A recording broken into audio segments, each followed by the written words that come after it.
So welcome to the Caverns of Thracia. We'll be playing original Dungeons and Dragons tonight. Um, let's start out by introducing ourselves. So I'll go first. I'll be the referee tonight. I'm JC. I've played various editions of Dungeons and Dragons and other role-playing games. But this is my first time running original, so I'm excited. Um, Dustin, do you want to go next? Yeah, for sure. Believe it or not, my name is Dustin. I have played 5e. Mostly, as far as my tabletop experience goes, I just started getting into Cthulhu, then played a game with Will, and that's how I ended up here. Um, yeah, I have never played this edition. I'm super excited. I have played Baldur's, like the first Baldur's Gate. I'm hoping it's similar to that, so I have some idea of what's going on, but we'll see. Broadly. All right, next up, Jack.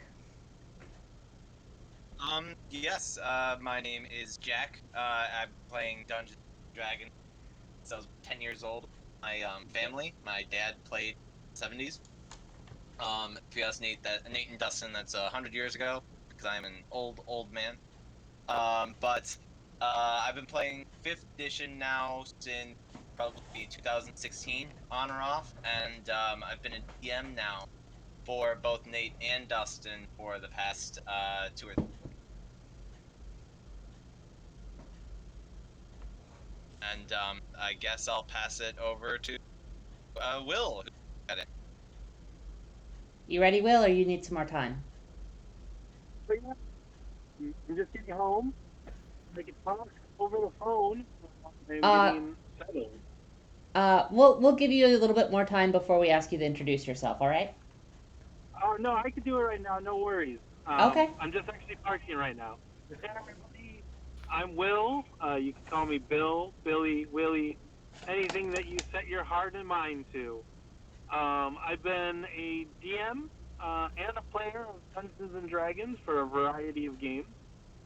Starting with 3.5 in a janitor's closet back in 5th grade when I was like 10 or 11 years old. I've been a DM for about 14 years now. I've DM'd for many people in this chat, except for the newcomers from the group. So welcome newcomers. I've played a bunch of editions from 5th edition all the way down to 2nd edition. I haven't played White Box, but I have a lot of experience with the OSR community. So I'm kind of hoping it's kind of like Black Hack or kind of like, any of those other kind of retro clones. And yeah, I've actually played a lot of games with JC. We know each other in person, and I'm very excited to either spectate or run a character tonight. Awesome. You've arrived in time to run a character, so we'll have you make your character last so you can get settled in. But All right, perfect. all right. Next person to introduce themselves. How about Nate the Great? Hi. I've never played D&D before. Ooh, First game ever. Um, awesome. Welcome. hoping it's a good experience. Something new. All right. But yeah, Yeah. yeah, Well, we hope it's hope good. you enjoy it. Yeah, that's all for me. All right. Nature Nate. Yeah, I've been playing D&D now for about 7 years, mostly 5e, a little bit of Call of Cthulhu recently. And yeah, I'm really excited to play this edition. Glad to have you. And finally, Rob. Okay, guys. Yeah, I've done both, mainly with 5e. I've done AD&D years ago, but never basic D&D. And then jumped all the editions till 5th edition, where not only do I play, but I've also been a pay-to-play DM before on a tabletop. I've also been DM before, so I've got quite a bit of experience with 5e. All right.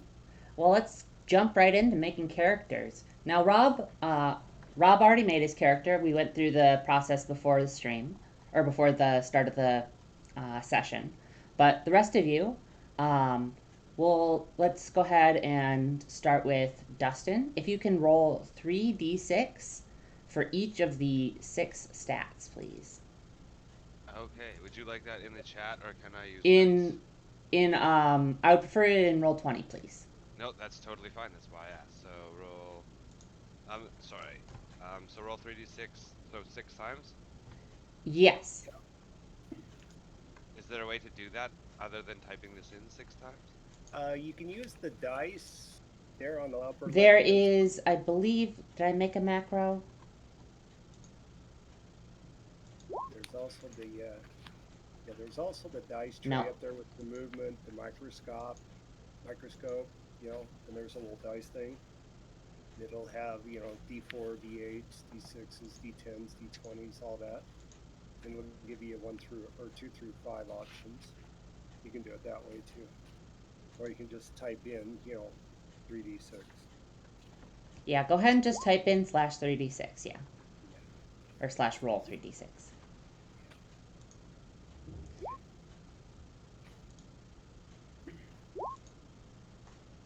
Starting out pretty good. And this is, I do 6 of them, correct? Yes. Yes.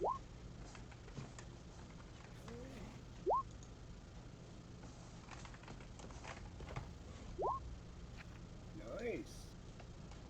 Not bad. Very well rounded. Yeah, above 10 on everything. Yeah. Nothing super high, but nothing low either. So yeah. Middling. It's like me in real life. All right, I went ahead and put those into your character sheet. You should see it in your journal on the right-hand side. Okie doke. Yep, thank you so much. Now, based on your scores, you can choose a class. Now, with your scores, you can do any of the basic classes you want. I don't know if you meet the requirements for any of the advanced classes. Let me double check. Yeah, D&D gets really weird. Oh, you could be an assassin if you wanted, or a bard. Oh! Oh my goodness. Okay, I'm gonna roll for that. Assassins will be evens and bard will be odds. Okay. I'll be an assassin. All right. Okay. I'll have to pull up the rules for those, but I do believe they start as a thief, basically. Yeah. So you'll have your hit die is going to be a D4. So go ahead and roll 1d4. You don't have. My... Yep, that's your health points. Oh, ouch. All right. Luckily, you don't have a malice to that, so you just keep the 1. So you have 1 hit point. Like Jack Sparrow's bullet. All right. Yikes. Oh.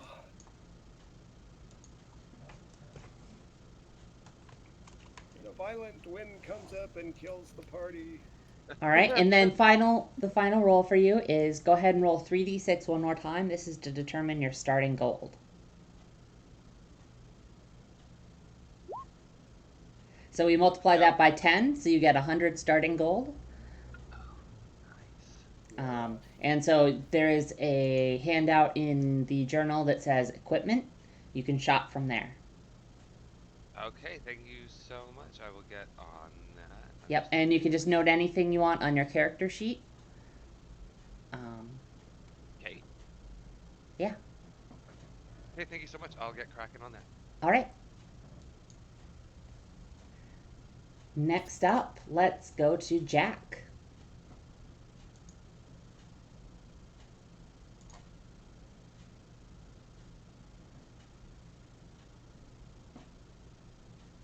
So Jack, to get started, just roll 3d6 6 times.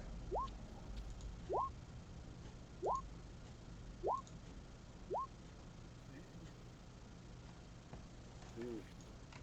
Those look a little more like my numbers.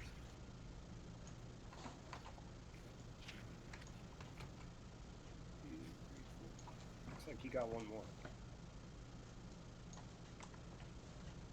Yeah, check out the count. 1, 2, 3, 4, 5, 6. Nope, 6. All right. So based on these scores, you I don't think meet the requirements for any of the advanced classes, but the basic classes are fine to start out with. With your, you don't have extremely strong stats in anything. The only thing I would caution against is playing as a magic user with this character.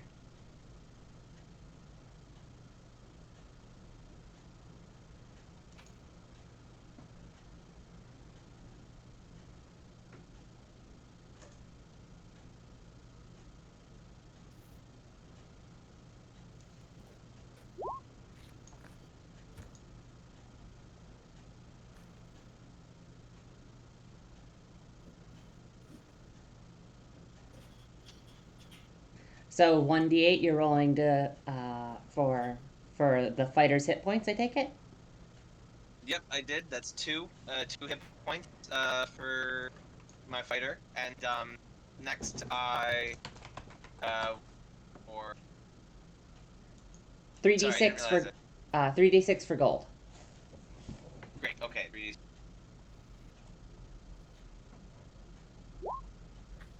All right, you get 130 gold pieces. And you can shop with that as you will. Sorry to interrupt. What races do we have to choose from? Oh, that's Are a they good just question. As an assassin, you don't get a choice. You have to be human. Oh, fantastic. But if you want to be, there's the handout that says demi-humans. The demi-humans have some special abilities, but they are limited in the max levels they can attain, and they're limited in what classes they can advance in as well. So essentially, a dwarf can be a fighter or a fighter thief. An elf can be a fighter magic user, a thief, or a fighter magic user thief. Half elves, thieves, fighter magic users, or fighter magic user clerics. And halflings can be thieves or fighters. Okay. I don't suspect the level limits will come into play during this adventure. So if you want to play a demi-human, you won't be at too much of a disadvantage. I'm just gonna play normal human for meow. But thank you so much. All right.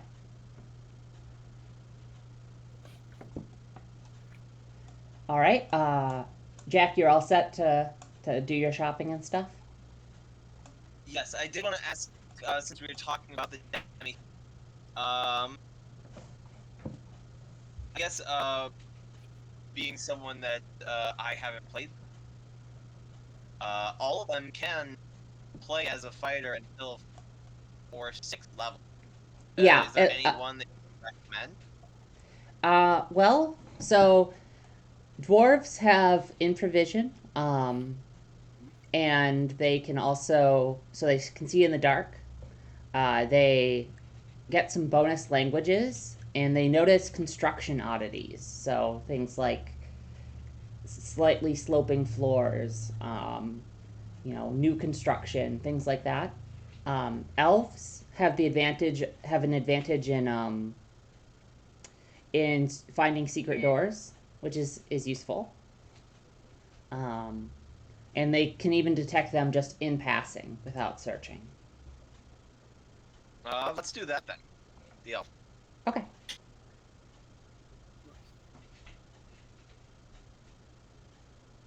All right, Nate the Great. And then maybe I can subvert your expectations.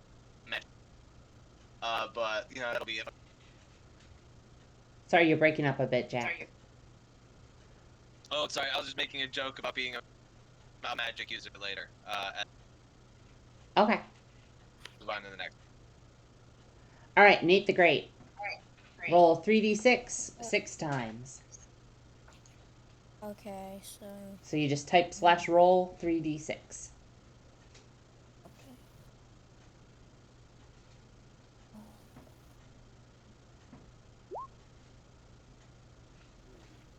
And how many times do I do that? 6 times. Okay.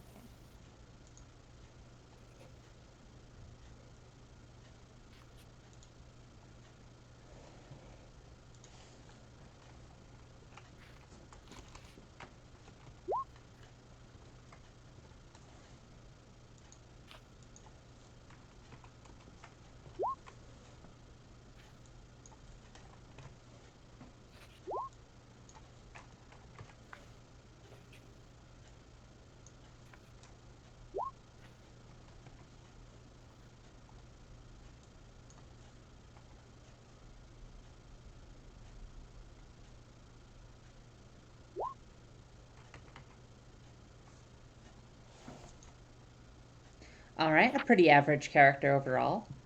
Um,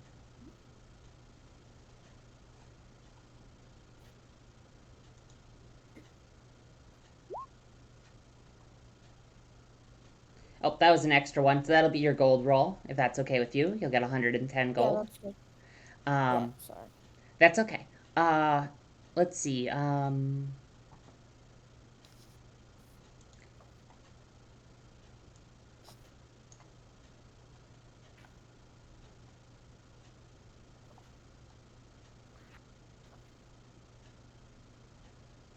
All right, so you don't meet the requirements for any of the advanced classes, so you're gonna have to go with the basic class. Um, Yeah. with this character, really, you could be anything. These are pretty average stats. So I could choose any class I really want. Yep. Okay, well, I'll just probably be a fighter. All right. So as a fighter, you roll 1d8 to determine your starting hit points.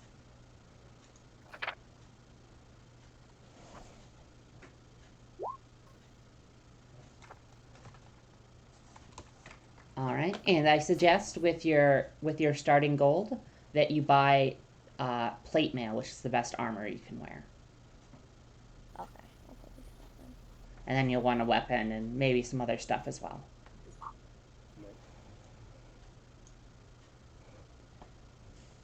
All right. Anything else, Nate? Nate the Great. No. All right, cool. There's not anything else I have to do, is it? Nope, nope. That's unless you wanted to be a demi-human.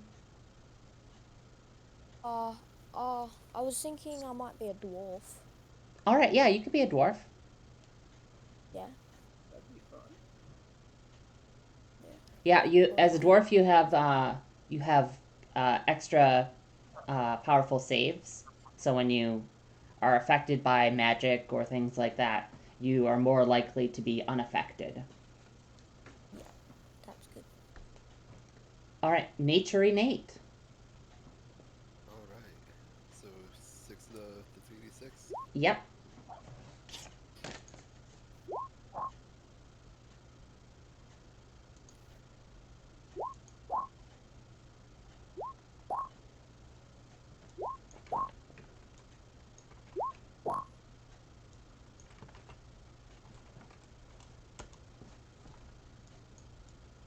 Okay.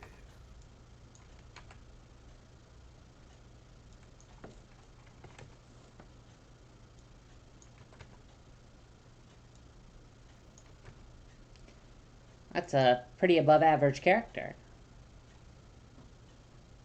So now I go to the journal. Yep, so if you go to the journal, you can see basic classes and advanced classes. I think you. Let me double check. Um, Did roll one. you meet the requirements to be an assassin. Okay. Um,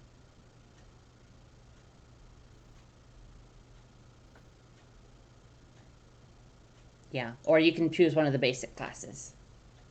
Okay.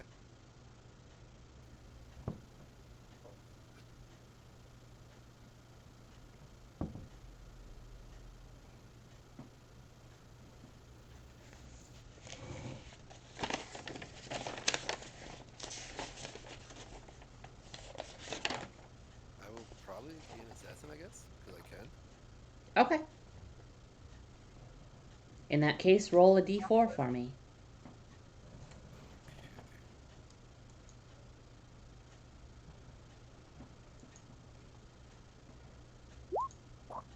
Oh dear. Don't ask me that. All right, and then roll 3d6.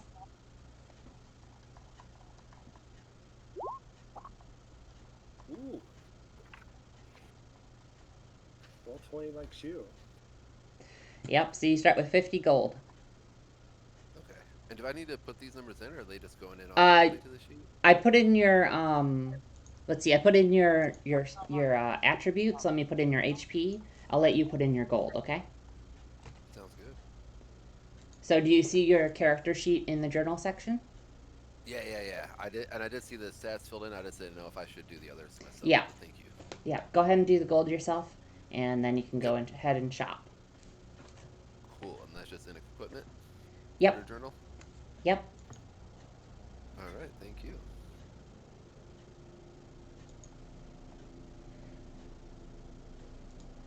All right. Rob, you already have your character. Yes, ma'am. Rob, for the rest of your for the rest of you to know, is playing a cleric.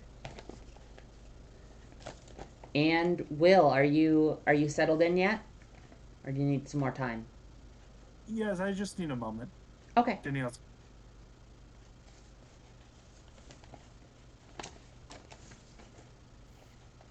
Does anyone have any questions that came up while they were shopping for equipment? Yes, actually. So, a lantern probably requires a flask of oil. Just double Yes. checking if that. Okay. Yep. Perfect. I'm back. All right. Welcome back. So how do you actually add it? Do you just like drag it, or do I just like? You just write it. You just write it in. Oh, cool. Thank you. Wow, that's And you take away gold for that? yeah. So you add it. Just write it in your character sheet and take away the appropriate amount of gold. Will I have to write my race in too, yeah? Yes, you will. And do you mind if I buy the mule? I don't mind if you buy a mule. Perfect. I'm buying a mule, guys.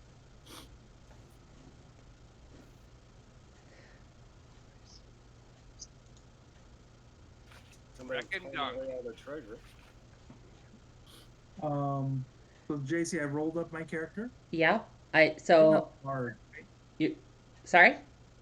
We don't have a bard, right? No, I don't think so. I think the person who could have been a bard chose to become an assassin instead. Okay. I have enough int charisma, and actually, I don't have enough charisma for that. Oh no. I'm a fighting man, I think. Yep. You do have enough stats to be a ranger if you'd prefer. I don't have the dex for it. Oh, you don't? I don't think dex is a requirement. Or my apology, I don't have the con for it. It's 15. Oh, it's con 15. Oh, sorry. Yeah. I'm just gonna play a fighting man. All right. Be a party full of fighters. Couple of I'm gonna That's play good to a have fighting fighters. man halfling. All right. No. Wait 1 second. No, I'm gonna just play a fighting man human. Okay. I don't think there's. I don't think the 17th strength fits for a halfling. Unless I'm a very burly halfling. Yeah, be the burliest halfling we ever did see. Yeah, that's. And halflings get a bonus to missile weapons. There's no body shaming here. Let's actually see. Yeah, I'm gonna play. Frodo on steroids. A halfling illusionist. Do I have enough intelligence for illusion? No. Actually, I do have enough. No, it's 1250. You don't have the dex to be an illusionist. I don't have the dex for it. Yeah, I have really good strength, but and dual classing. I'm gonna play halfling, and then just clarification for dual classing.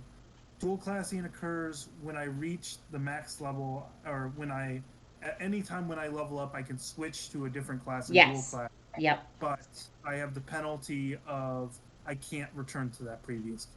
No, so as a demi-human, you can multi-class, so you can advance both as a fighter and a thief. I'm gonna be a very burly kind of grave robber. But I'm gonna play halfling fighter man. Okay. So that is my character. And then for character sheets. Oh, I think I forgot to give you a character sheet. Just a second. No worries. Also, before I commit, JC, with my wonderful stats, I know I'm already committed. What time were you wanting to go to? Around 11:30. All right, I will have to drop. I cannot stay up till 11:30, unfortunately. Okay. Well, what time can you stay up till? I was gonna drop off around 10. So Why don't I you will just hang out until 10? You can play until 10, and then we can just have your character back away. Okay. Yeah, if that works for you, JC. Yeah, that's if fine. It's big burden, I can come back.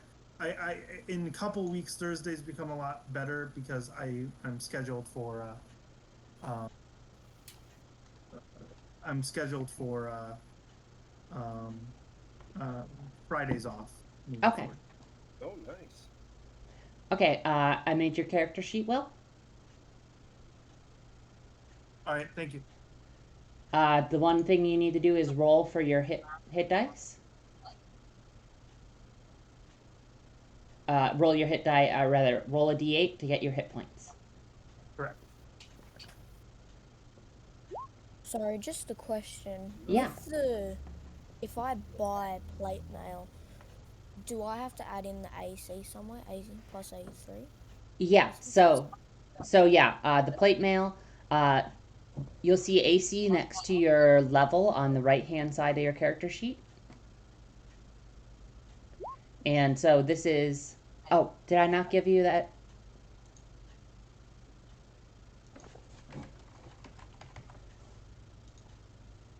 So you'll see I'm on my AC. character. Yeah, so you see AC on the right hand side. Yep. Yep. And so in original D&D, lower is better for armor class. Yep. But for this one, it'd be higher is better. No, lower is better. So if plate mail has an AC of, I believe, 3. Yep. That's right. Yeah. So you want it to be as low as possible. So should I get it or? Yeah. Yeah. So it starts at with no armor, it starts at 9. And then as you put on armor, it lowers, and you want it to be lower. Because that means it's harder to hit you. So I plus by 3 or minus by 3? Hold on. No, it's set to 3. Oh, damn. Oh, okay. Okay, thank you. Sorry. You're welcome. No worries. Any other questions come up? No, I'm good.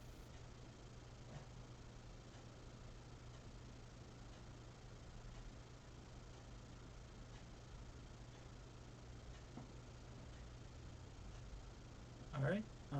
So I come up with my character guys. Meet Hickory Dickory, the half grave robber, swooner of many secrets, and fighting Swooner of secrets, you've got me on the hook already. man. All right, let's find this in the charts. So I have 100 gold pieces. In the same vein as Will, we've got Ludovico. Couldn't think of 2 names, so I just cut one name in half. And he is a human assassin. Keeper of no secrets, actually. If you've got enough money, he'll tell you what he knows. But he fights he fights with a composite bow and has a dagger for closer assassination.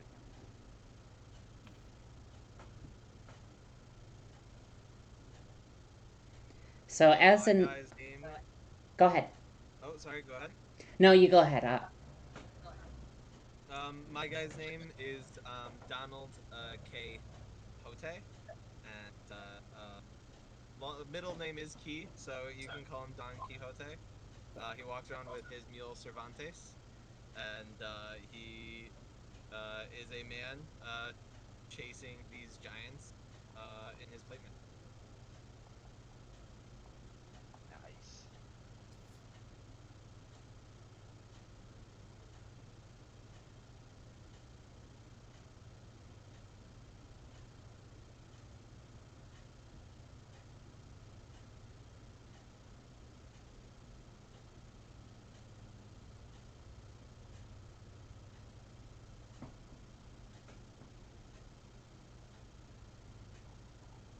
All right.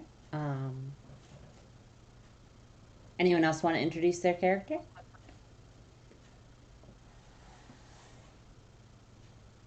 Um, Go ahead.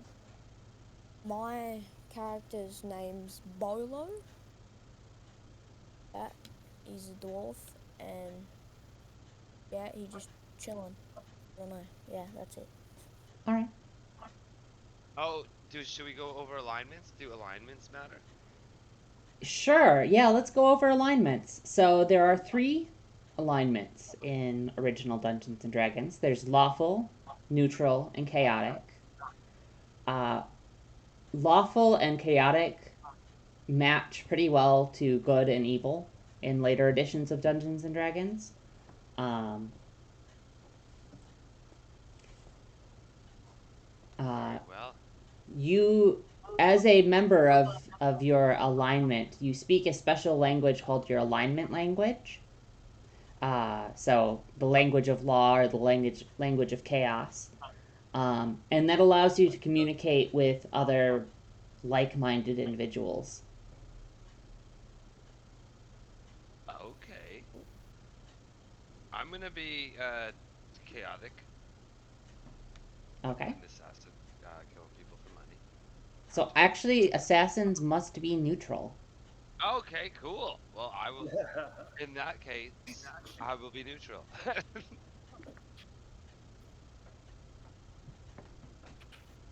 Yeah, you just go where the contract. Yeah. So and as an assassin, you can only wear leather armor, but you can use shields and you can use any type of weapon. Okay, fantastic. I chose leather armor because I thought that would be good for sneaking about, but thank you for the other insight. Yeah. We had another assassin, right? Nate. You. Yeah. I'm still thinking of a name though. Okay. No, there's tons of pressure. We're actually waiting on you. Tell us. No, we're not waiting on you. No, we are. No, I'm You- sorry. Rob, do you want to introduce your character? Yeah, my character is a rather short and stout human, dark hair, long beard, easily confused with a dwarf, but he is human. Um, Short, kind of stout guy, wears heavy armor, carries around a shield. So, um, it's kind of really hard to pinpoint exactly what he does. Fighter, maybe? Religious, maybe? God only knows.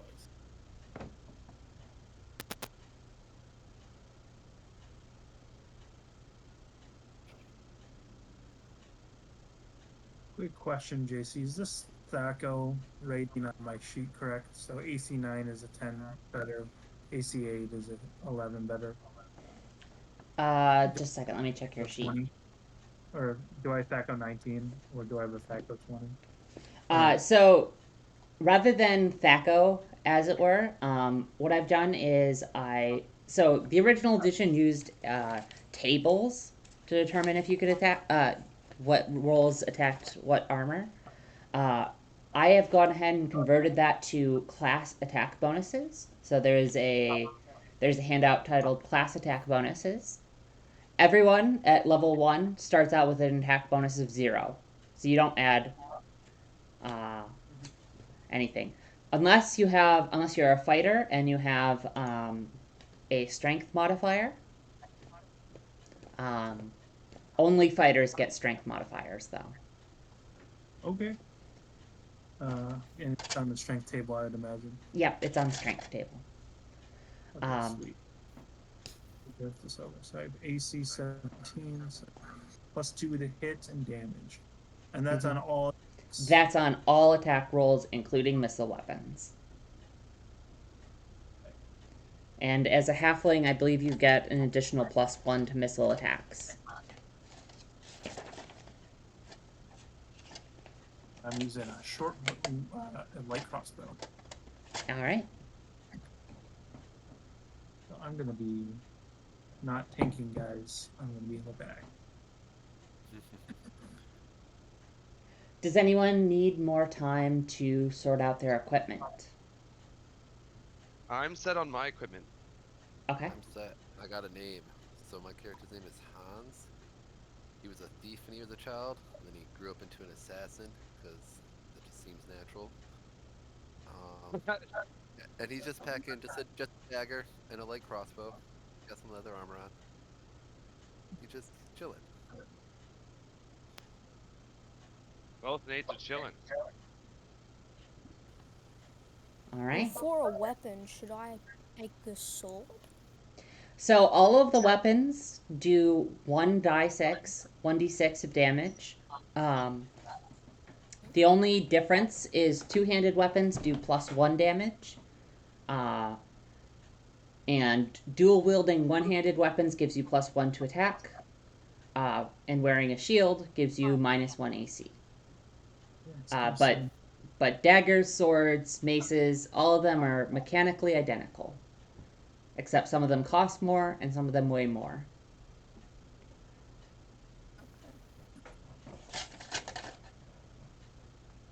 I think I might take a sword. If you have the money for it, swords are classic. So the length, I wouldn't. Is there any like mechanical worry about like fighting someone close combat with that? With what? The lance. No, there's no special mechanic for the lance. Like in you can attack from in melee with a lance. Okay, cool. Then I can get rid of my sword.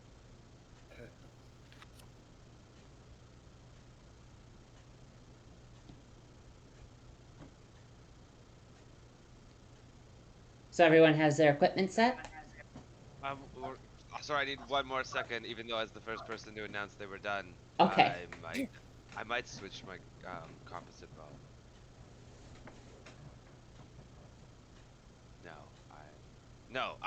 I've made my decision. I'm set. Sorry. Okay. No worries. With the sword, I don't add anything on, do I? Let's see. Can So, just a second. Let me look at your character sheet. Strength of 13. You add +1 to your attack rolls. Plus what, sir? +1. Mm-hmm. So whenever you roll to attack, add 1 to the number. Okay. So where would I put that? Just beside it? Yeah, you can put that next to your strength or...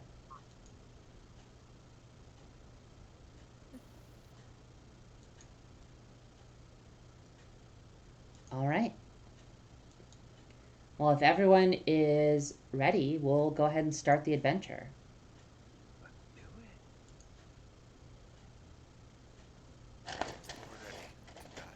Die. With my 1 HP.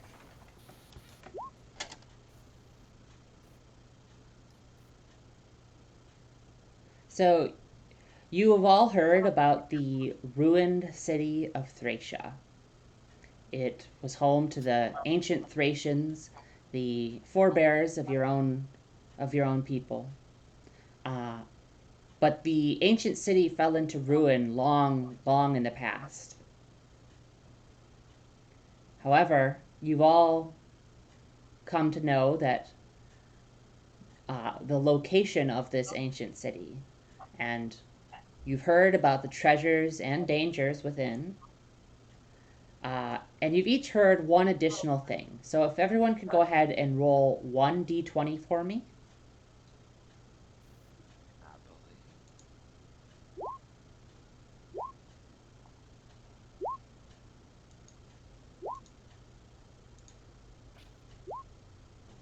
Good roll. Well, I felt special until I saw Will's. Yeah. Will and Nate are rocking it.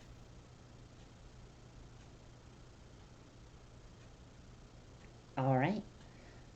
Oscar, Yes, ma'am. you have heard that the touch of the good will destroy undead. Okay. Will, you have learned that there is a secret group of cultists, and you have learned how to speak their secret language. So have you, Nathan, Naturey Nate.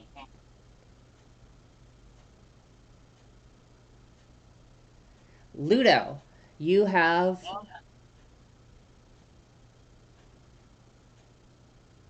let me actually go ahead, Ludo, and go ahead and re-roll for me. Okie doke.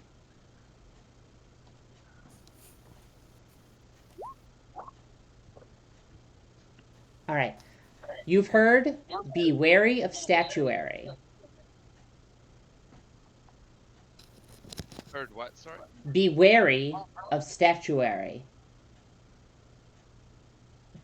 Oh. When you tell Okay. people you're going to the city of Thracia, they tell you, be wary of statuary. Nice. I love a good rhyme. Let's see. Nate the Great, what you hear is that the Hall of Laughing Skulls leads to riches untold. Okay, that sounds nice. I like riches. All right. And Jack, what you hear is there's a collector that is interested in obtaining historical Thracian artifacts. He's willing to pay for them around from 2 to 200 gold pieces per intact artifact brought out. So even if it wouldn't otherwise be like made of valuable materials, it might be valuable to this individual.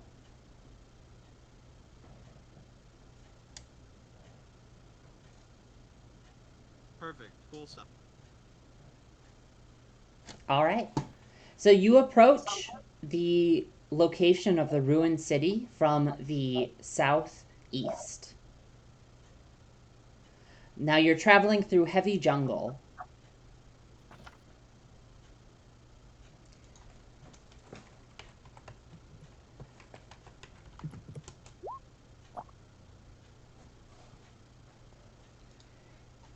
As you approach, you see the ruined foundation of a building.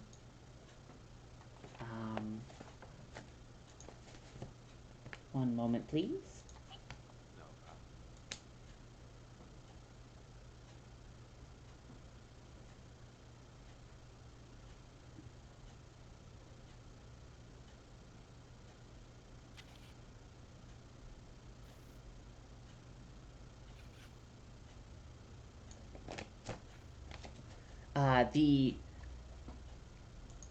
The building is surrounded by ruined colonnades, collapsing marble brickwork, and it's raised up about 5 feet above the ground level.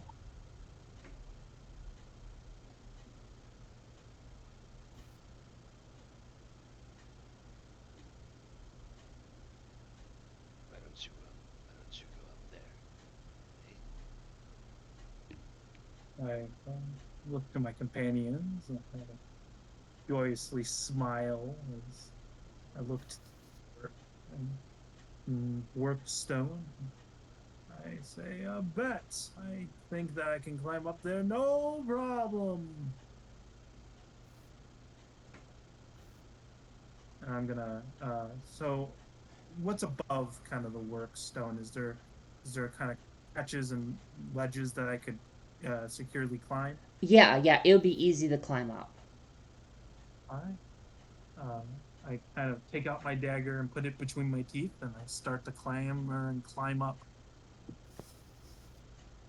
You come out onto a ruined foundation. You see the remains of collapsed columns.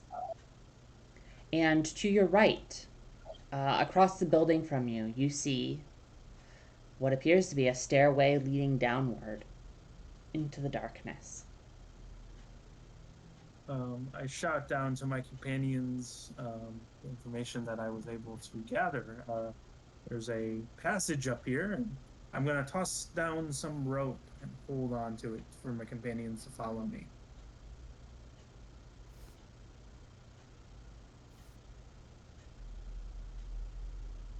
Unless Oh, anyone Ludo objects, will- I assume you Ludo- all do so. Yeah, Ludo will jump up and follow. Yeah. All right. Now you're all standing on top of the ruined foundation. Looking around, you can see that the area is completely surrounded by trees. You can't see more than 10 feet from the edge of the building.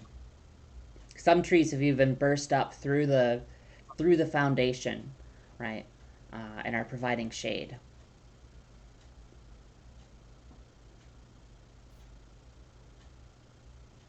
The the stairway leading down is about 20 feet across, with wide stone steps.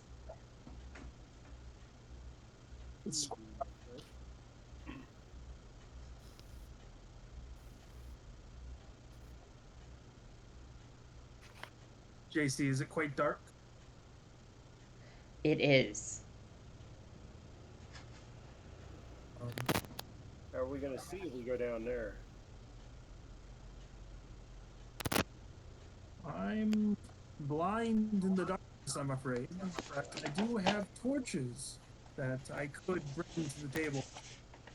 Dwarf, and I point to Nate the Great. Nate, what is your character's name again? My character's name is Bolo. Bolo, you should lead the expedition. You are the mightiest of us all, and you have your dwarvish sight to guide us.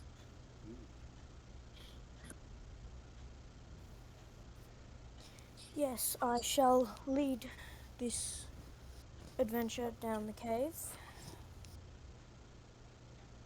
All right. I walk towards the pathway down. All right. You peer down into the darkness, which your dwarf eyes can pierce through the darkness to 60 feet, and you see that the stairs extend down at least that far, and into the earth below. I say to my fellow travellers that it is extremely deep and none of them will probably be able to see down there. It is dark. I likewise have torches, but I need a volunteer to carry them. I'm glad the lantern. I'll be good on that front. And Ludo will light his part. All right. Now, one thing I forgot to ask you guys is when you bought your equipment, you added up the weights of the armor and weapons you got, right? Yes. So if you look at the table that says weight thresholds, the amount of weight you're carrying determines how far you can move in a turn. So, for example, if you are carrying less than 750 coins worth of weight, you can move 12 inches, which is 120 feet per 10-minute turn. So I would like you to just take a look at that and tell me if you are slower than. Is anyone slower than? Does anyone have more than 1,500? No.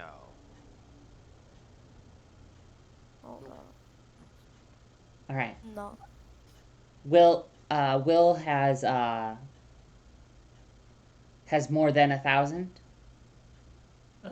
Yes, because my plate mail, Yeah. I'm kind of a combination of everything, Okay. and wielding more than 1,000. All right. So that's going to set the pace essentially for your group.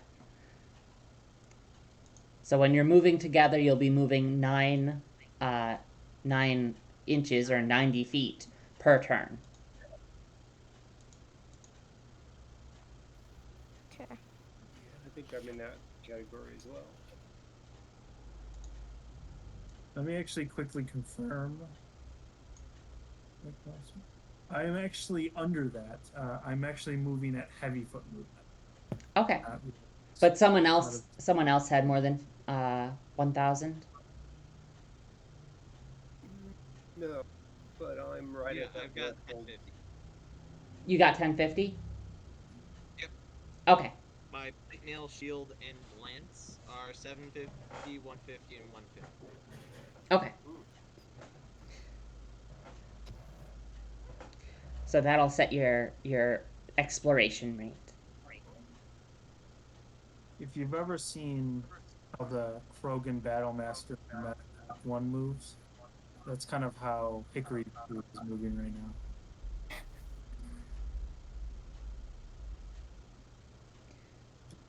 All right, so you stand before the stairs down into the darkness. It beckons towards you.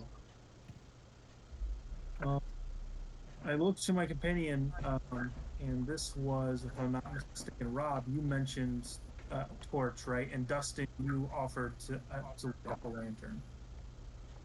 Correct. What are your characters' names, just so that I have them? Dustin is Ludo. Ludo? Yep, I'm Oscar. I'm Oscar.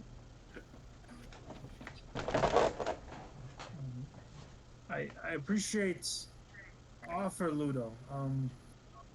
I think my hand should be free just in case we deal with any nasties down here.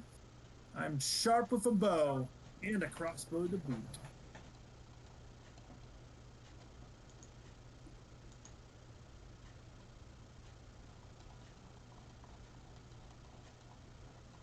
And I think we should depart down there into the basement. Yep, I'll let you guys go first. I'll hang out back here and light things up at the back. You know, we got the dwarven site at the front. All right. Well, using my darkness peering eyes, I am the first to go down the stairs, and we travel down. Fantastic.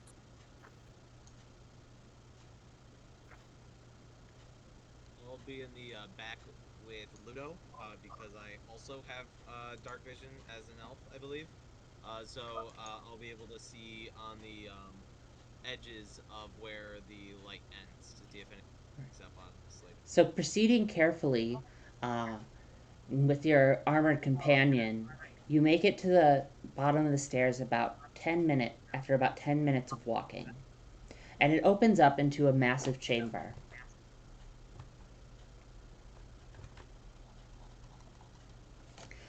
Do we see anything of note in here? Yes. So the walls of the room appear to have once been painted in bright colors with scenes of ceremonies and worship. However, they are now faded, worn, chipped, and discolored with age and wear. The room stinks of bat guano. And if you look up in your lantern light, you can see the ceiling is covered in bats. They Are seem to they be somewhat agitated, but they are mostly staying put on the ceiling. The floor is covered with guano. Ludo's gonna dim his lantern, thinking it's the light that's bothering him. As you dim your lantern, the bats seem to calm.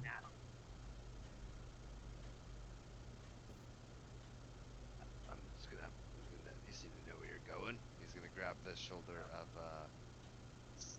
sorry, Jack. What's your name? Donald. Don. He's gonna grab the shoulder of Donald. You seem to know what's what. The bats aren't too crazy about this light. Oh yes, I will lead you the way. So there are three exits you see from the room. One on the wall across, which is flanked on either side by open, massive stone doors, and then one on the left and one on the right.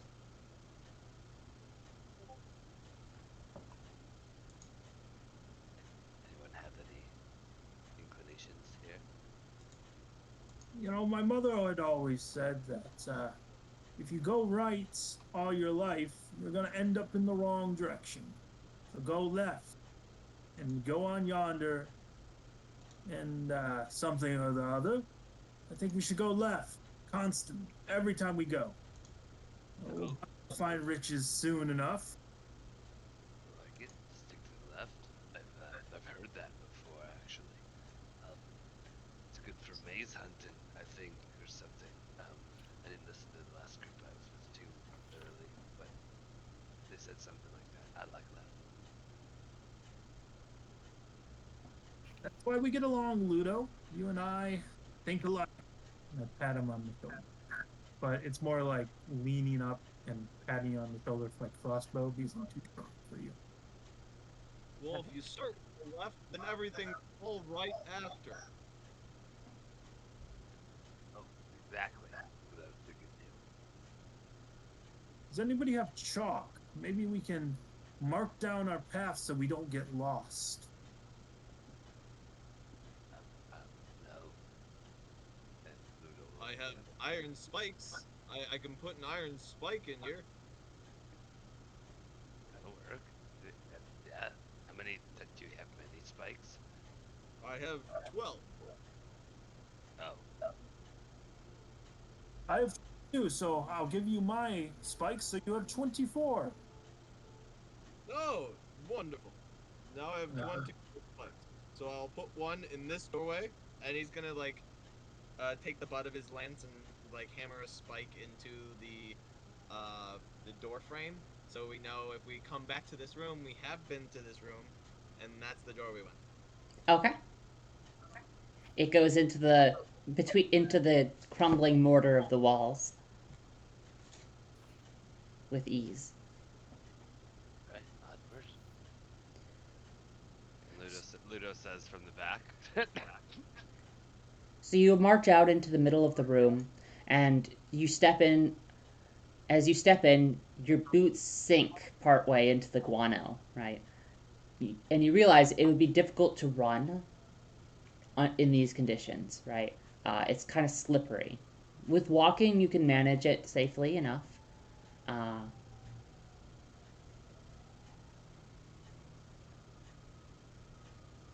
How deep is our foot going through? uh, about 2 inches. Okay. And as you approach the center of the room, you see that are there's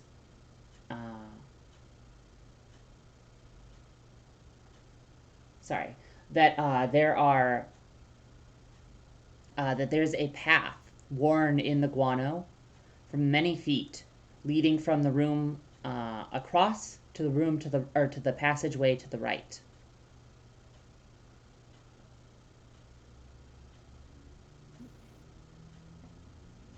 But you wanted to check out the passageway on the left, correct? Correct. Yeah. So as you move towards it, towards the center of the room, and your light shines down the passageway to the left, you can see that it is but a 30-foot alcove in the wall. At the end of it, there's a, uh, a worn fresco of a man in armor.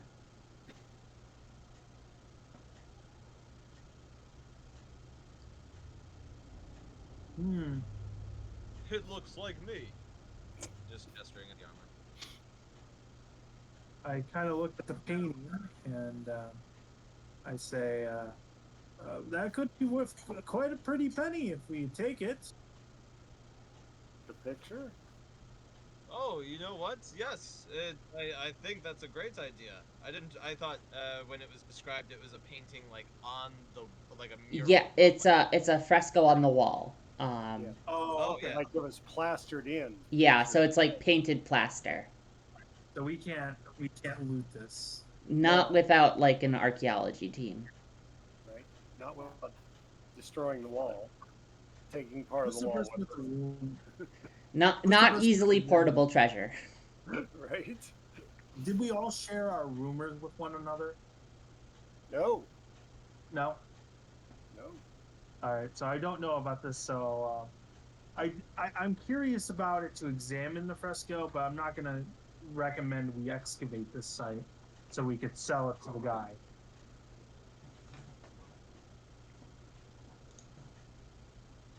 I kind of motion to my companions and I say, we should investigate this painting. Perhaps it will give us more information about this fallen kingdom.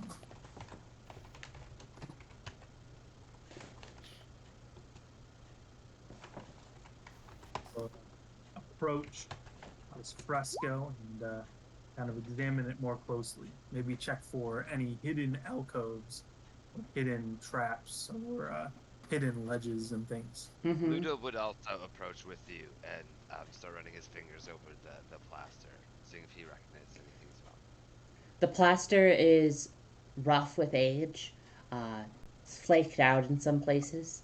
Um, the painting shows a man standing tall with bronze shaped breastplate, like shaped like a human torso, um, and a helmet with a large crest on top of it.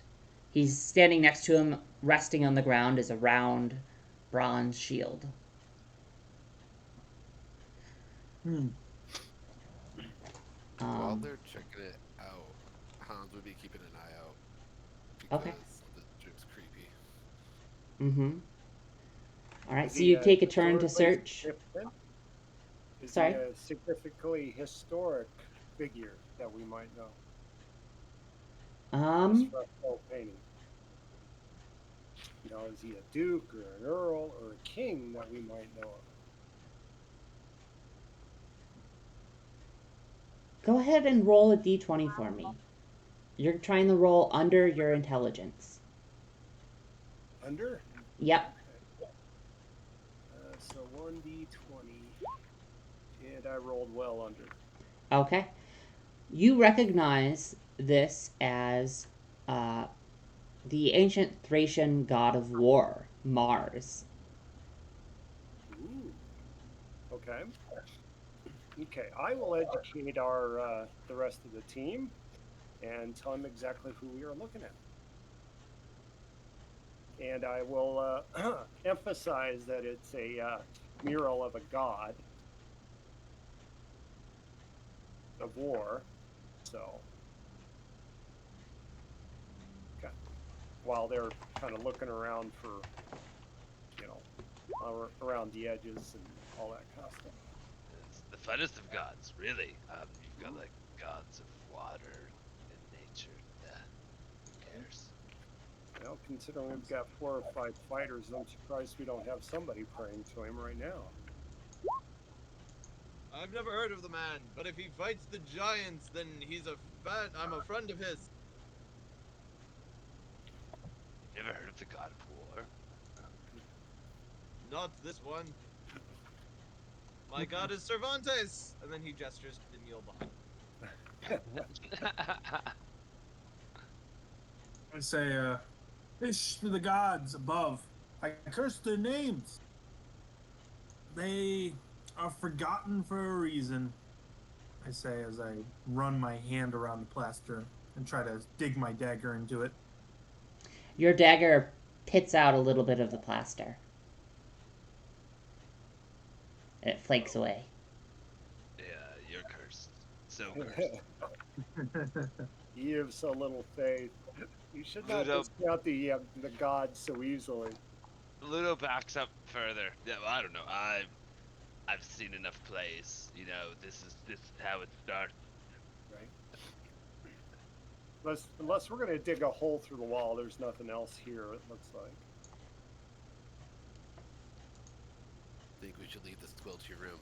As an assassin, if I was going to jump anyone, it'd be in this room since I can't run. Speaking of squelching, you hear an odd sucking sound coming from behind you, from the other passageway.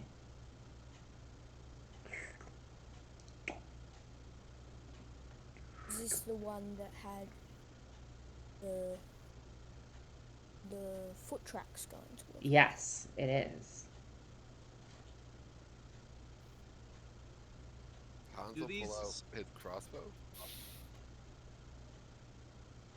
Do these sounds? Does it sound like it's someone else, like more footsteps towards us, or is this more of a like? It doesn't sound like footsteps. It sounds squelchy. That's terrifying. Well, I think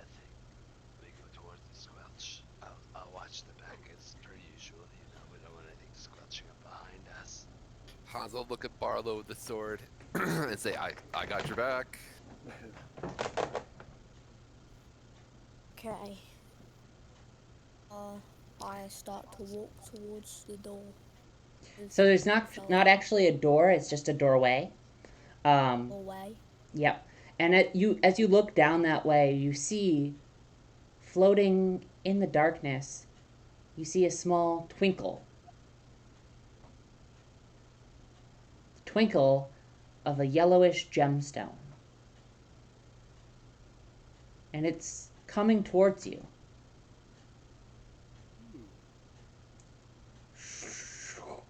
I Hans will reach out and say, maybe just let it come to us. back up. As you back. Bolo. Oh, my apologies.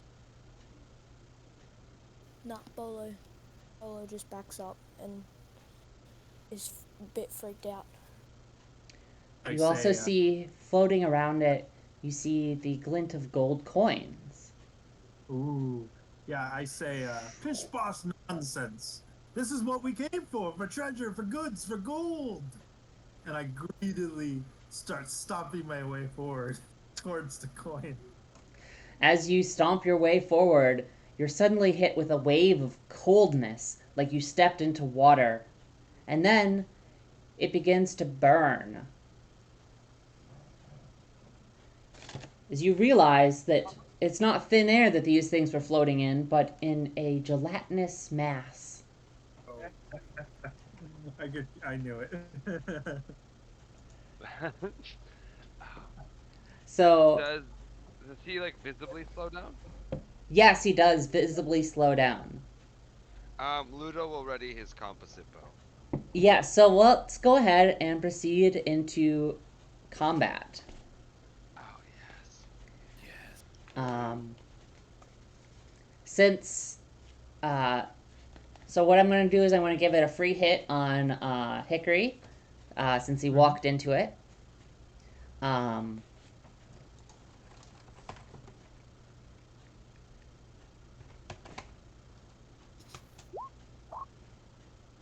It does 4 points of damage to Hickory. I'm halfway dead. All right. And I need you to make a save versus paralyzation. Let me pull that up on the chart for you to let you know you're 17. I think that's good. You want to roll over your save value. So let me double check that.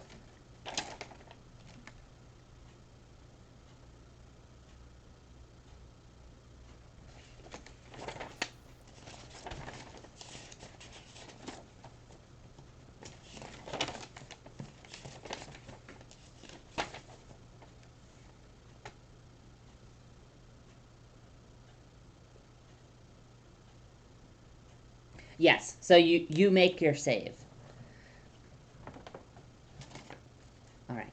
So now what we'll do is we'll roll a d6, one person from each side. So one person from your side and the monster. We'll roll a d6 to determine who goes first in the first round of combat. So someone from your side, go ahead and roll a d6. You're trying to beat a 2. Who's rolling? All right. I can do it. So the I'll adventurers do will it. go first. Oh, he already did it. You can go in whatever order you want. You can move and attack if you'd like. But first off, is anyone going to cast a spell? No one can cast a spell. I don't need to ask that. So, go in whatever order you like. Oh. Oh my god, that seems like it requires so much strategy on our part. This is almost more stressful. If you guys don't mind, I would try to escape my imprisonment. Yes, please go because then we can kind of see how the rest of us should react based on your escape. Being pulled into the coin, I reach my hand out to see if I can collect the gem as I pull myself free from the bindings. All right. I need you to you do close your hand around the gemstone. I need you to make to roll under your strength. All right. This is really easy, guys. I'm hot. Roll Roll under. under or equal to. So I succeed. you succeed in you manage to pull yourself and the gemstone free from the gelatinous mass. And then I book it. I start running. Unsure of the gelatinous mass, I'd like to fire a silver-tipped arrow at it to slow it down. All right. Go ahead and roll a d20. Oh, low is good, right? No. So for armor class, low is good, but for hitting, low is bad. No. Let me double check this thing's AC. It doesn't have a very high AC, but I don't think a 4 hits. But I'll double check. I appreciate it. Nope, it does not. It's okay. It's the effort that counts. I tried my best. Hans will try popping a shot now too. All right.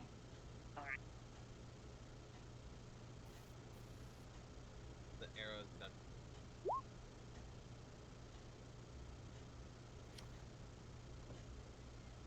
All right, that will hit. Go ahead and roll a d6 for me.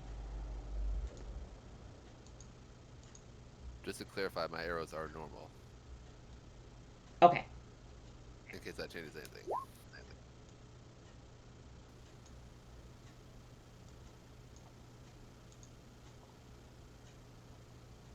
All right. One moment.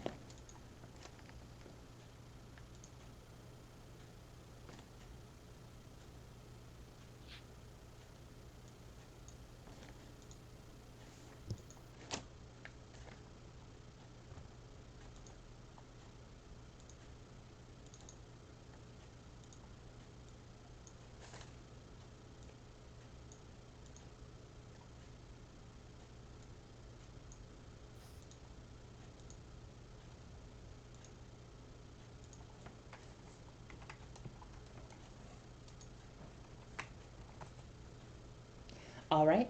Who would like to go next? I'll go next. And oh no, go ahead. I suppose I pull my sword out and I take a swing. All right. Go ahead and roll a d20.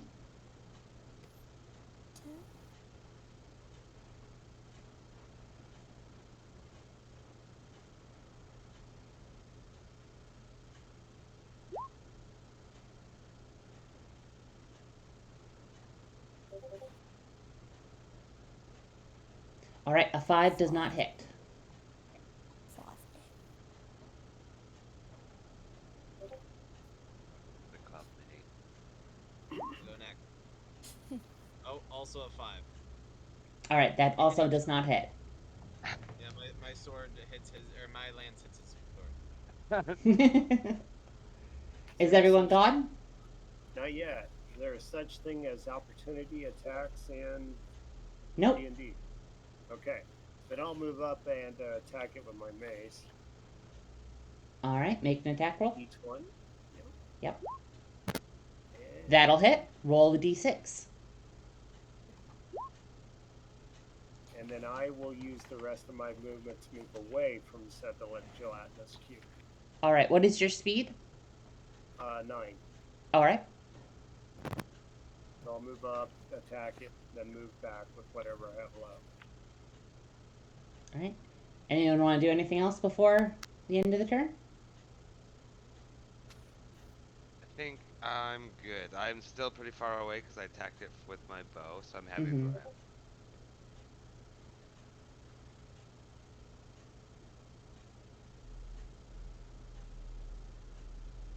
All right. So it is now the gelatinous cube's turn. And it is going to ooze forward. It's very slow as it moves forward, but Luckily for it, some people stood next to it. So it's going to attack.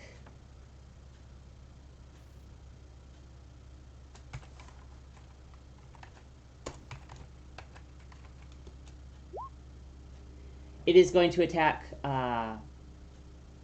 Ludo. Not Ludo. Who is it with a head of lance? I have a land. Donald. Donald. Donald. It's going to attack Donald.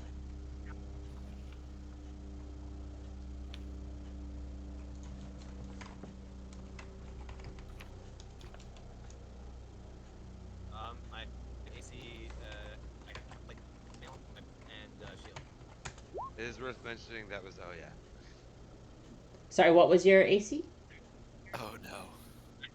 I have plate mail and a shield. So I believe Be a 2. oh, it's a 2 right now. Okay, that was 2. Unfortunately, it just hits you. Boy. That's bad news. sorry. Oh, sorry. How You does take- AC work? Just out of curiosity, sorry. So there's a chart. It says 2 hit AC, and essentially I check what the roll is and compare it to that chart. Sick. Oh, so you can still hit someone with an AC of 0. Yep. That's how I'm getting hit in Baldur's Gate all the time. Yes. Thank you so much.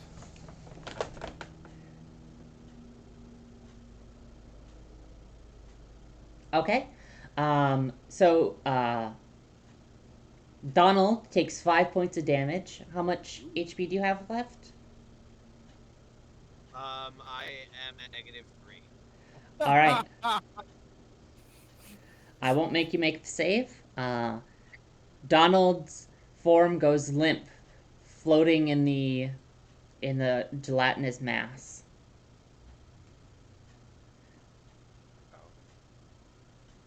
No. All right. Next round, roll for initiative again. Well, I rolled last time. Is it a D20? Yep. No, D6. Okay, I got it. can't. All right. Adventurers go first. Dark. Alright, well, sorry, Donald. Does anyone have any, can we get him from that blob? Does anyone have any plans, or should we just shoot it some more? Does anyone have rope? I say, shoot the bastard. There's 50 feet of rope on Donald's body.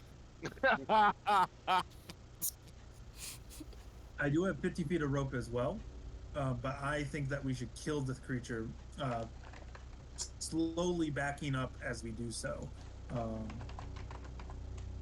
until we reach the guano, and this should dissipate the gelatinous cube's form. So,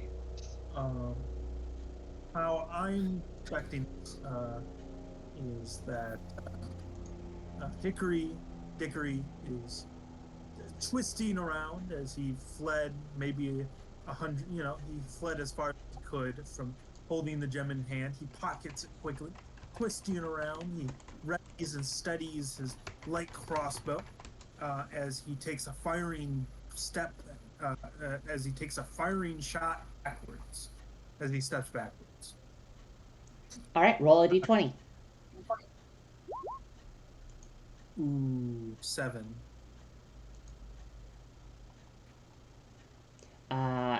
Even with your bonus of 1, you do not. Actually, no, you have a bonus of 2. Even with that, though, 3. Thank you. That's already been applied. That's already been applied. Okay, yes, you do not hit. Oh, actually, no, I rolled a 16. I rolled damage as well. Oh, okay, you do hit and So I you rolled do a damage. And then the damage at the bottom is how much damage I do. Okay. I rolled a 16 to hit, and then if it hits, I do 7 points of piercing. It does hit and you do 7 points of piercing damage to it. or of damage to it. Oh, you've bruised Ludo's ego, and now he's gonna stagger a little bit past you. He's gonna run past, and as he runs past, he'd like to do the same, but he's gonna try and jump just a little higher because this is a contest.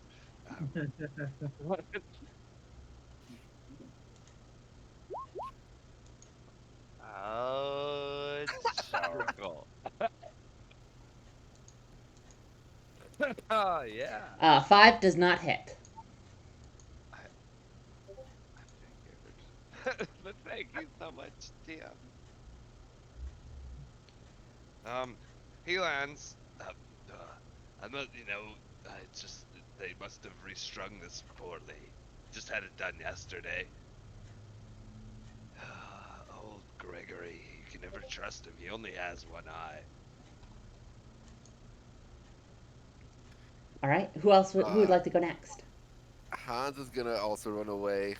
Can you tell how much this thing moved this last round to get closer? It How far only he has to moved. back up? It only moved like 5 feet. Because Oh, it just engulfed someone and stopped moving. okay. Oh man. That's fair. That's a good point. It could move further without me knowing. I'm gonna move as far away as I can then, and then shoot it again. Hans is gonna run and join his friends. He doesn't feel the need to jump. He's just gonna run back there, turn around, and take a shot. All right. Roll for a d20, or roll a d20. All right. That will not hit. Ooh. Oh well.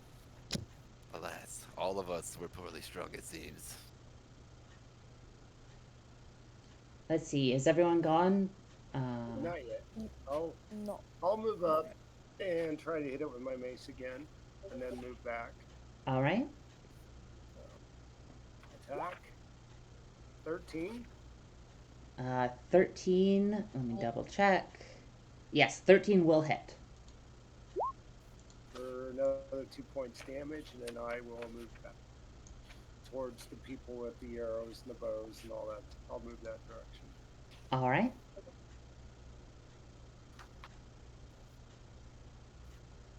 You do 2 damage. Okay. Next up, Nate the Great.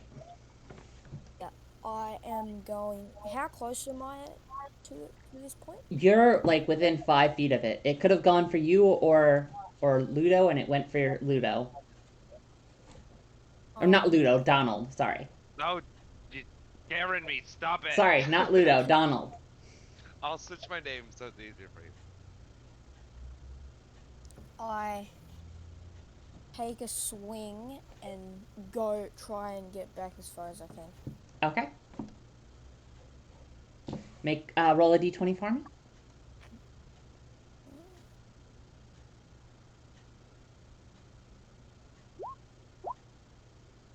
That hits. Nice. Go ahead and roll a d6.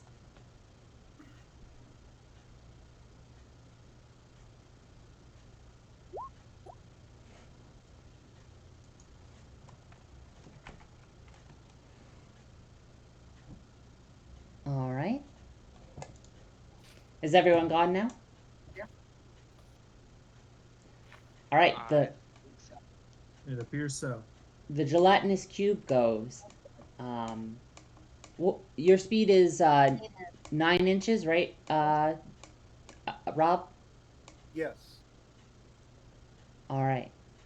So with moving towards it and then moving back away, you didn't move far enough away, and it's going to come up and attempt to engulf you. Okay. The humanity. Oh, the humanity. Unfortunately, you managed to nimbly dodge out of the way. Nice.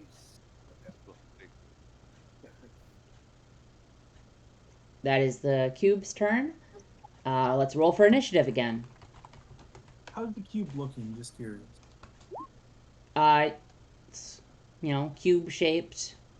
It's kind of. I know the connection bloody does not exist yet. Call me a 4th edition egghead.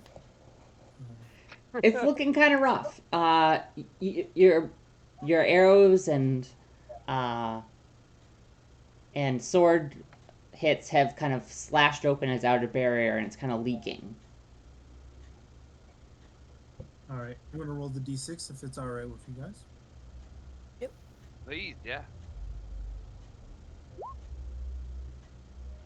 Roll again. Both of us. Go. Oh no. Oh. Oh. Hey! Hey. Hey, All right, adventurers go first again. Yeah. If you guys don't mind, I'm gonna shoot this thing until it dies. Another For it. as I continue to retreat into the guano infested pool.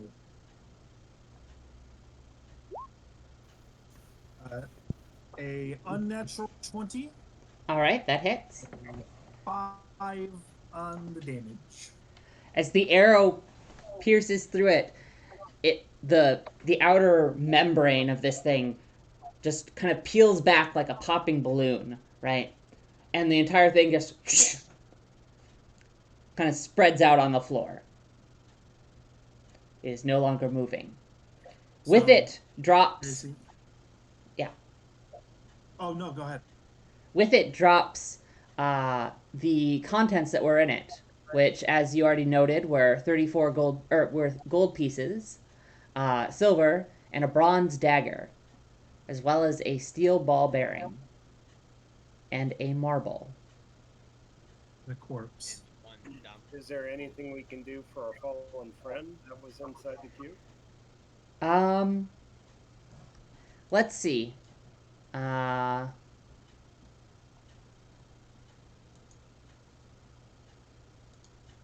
So I was gonna say, JC. I know death is instantaneous in these in OD&D. mm-hmm. You have to depart because of an emergency. I was gonna actually offer my character sheet to Jack to take over. I'm all right with that. But I just want to say thank you, JC. You finally fulfilled a bucket list of. I've officially killed a gelatinous cube in every edition of Dungeons and Dragons. Hooray! Nice. My favorite Nice. monster in every one of them, and I've slain them in every edition. So have a wonderful night, guys. Jack, feel free to take over my character. Thank you again, JC. Sorry I have to depart. I promise that this won't happen. All right, it's okay. Thank you for joining us. Thank Have a you. good. Oh,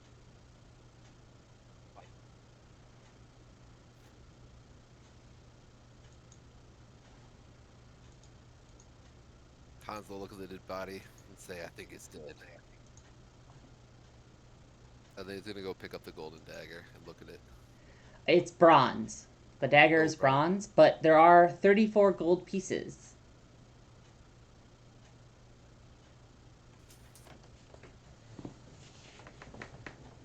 There's also 10 silver pieces, the bronze dagger, a steel ball bearing, and a marble.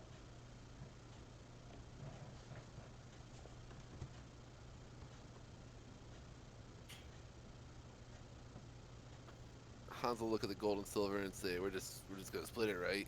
As he looks back at everyone else.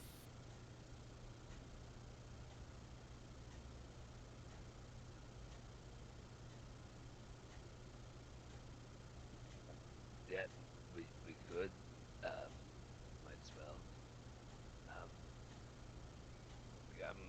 Yeah. Sucks that the cube ate one of us. Let's not get eaten by the next cube.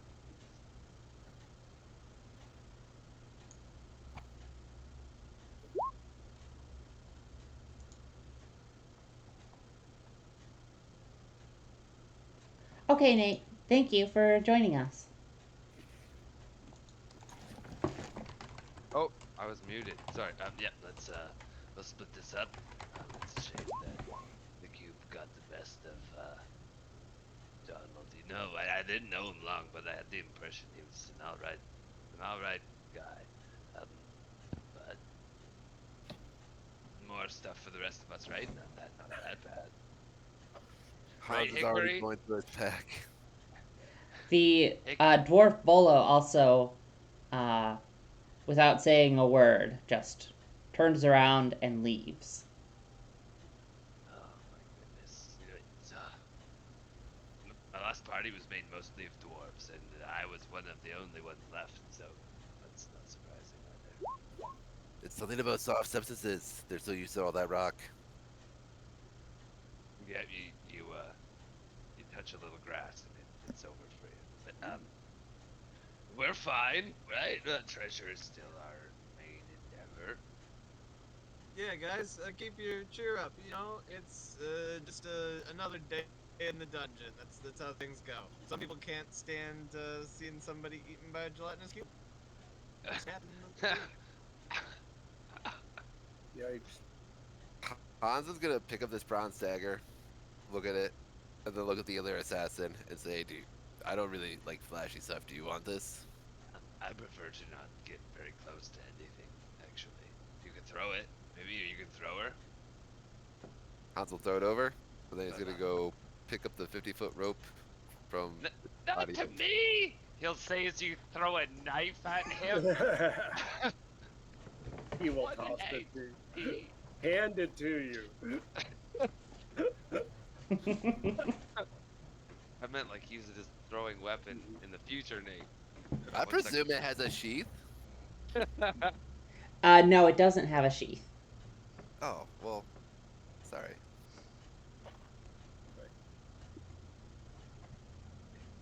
You know what they say about assuming. Do I catch the Right. dagger? Uh, Quickly? Can I just dodge it, actually? yeah, Just let it he fall? wasn't throwing it as a, like as you throw a dagger to attack someone. So Yeah, you can just none of move that. out of the way, and it clatters to the floor, embedded in the guano. Oh, it's getting worse. Well, alright. You know, a little bit of that would never hurt anyone. I'm actually gonna pocket a bit of the guano, too, while I'm at it. I'm already Okay. in it. Why not? Yeah. Make a bowl out of it later or something. Alright, Nice. so you guys. Oh, sorry. You were saying? No, I was just gonna let you guys know I took the 50-foot rope and the 12 iron spikes. Everything else is up for grabs if y'all want to loot bodies. R.I.P. to our fallen It's comrades. 23. It's 23 iron spikes after. I'm sorry. What was Rob's character's name? Oscar? Oscar. Yeah. Yes. After Oscar gave me his 12 iron spikes, and I put one in the left side, and the first one. Well, it's on. But yes. Wasn't Oscar, It was Hickory that gave you the spikes. right? Hickory. Sorry, my bad.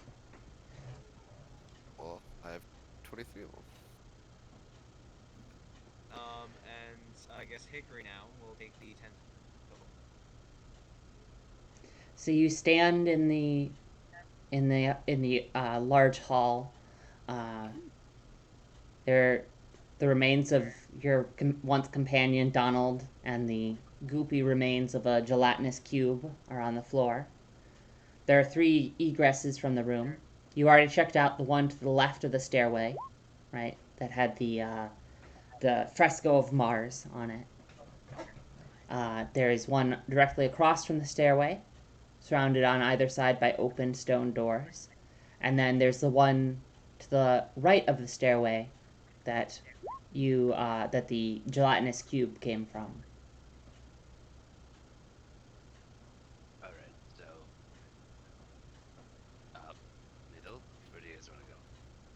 1 second. I'm gonna grab the donkey. And if anyone hasn't grabbed gold yet, I'll throw whatever's left into the donkey's pack.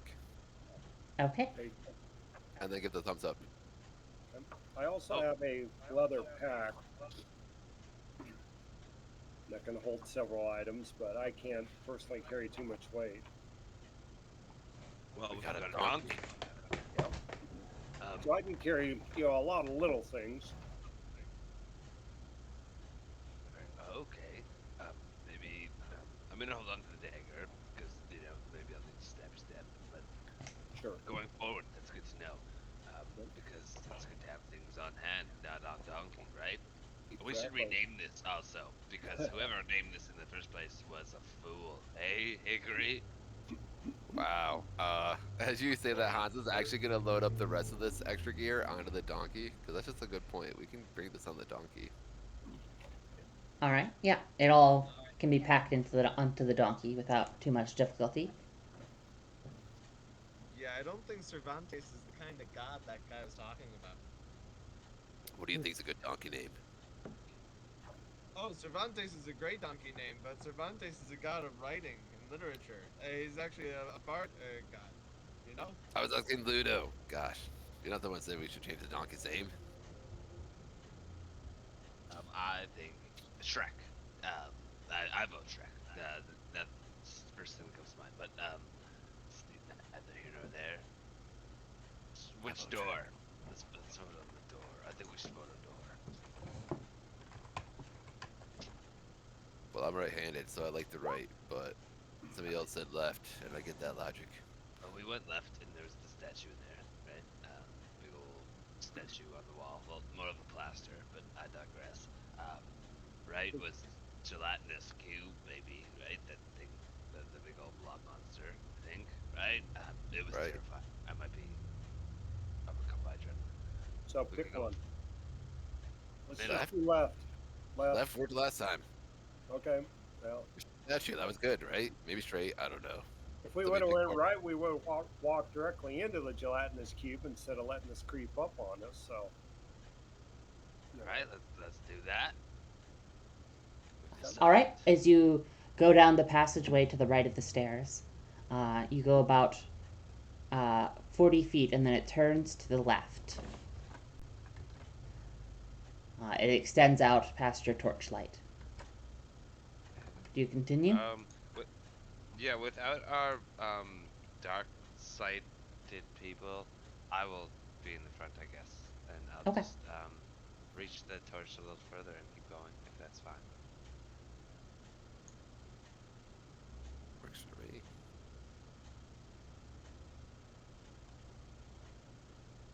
All right. Is it a torch or a lantern that you're using? I have a lantern.